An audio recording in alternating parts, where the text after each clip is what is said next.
পনির butter মশলা যেটাকে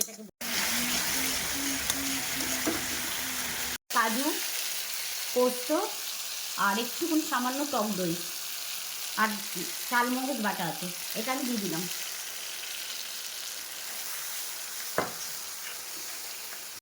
চটকি নিয়ে বেশ 4 কোনা করে পিস করে তেলে ছেঁকে নিয়েছি। আমরা তো ঘটি বাঙালি মিশিয়েছি, তাই একটু চিনির গুঁড়ো,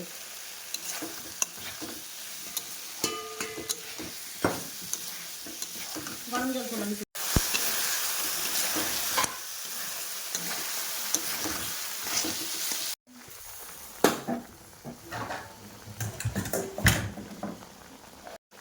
আমরা একটু দুধও পেস্ট করলাম এর সঙ্গে।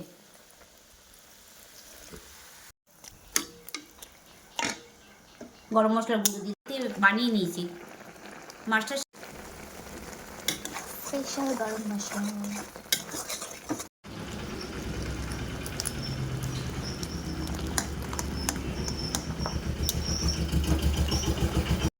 মেথি দিয়ে দিলাম।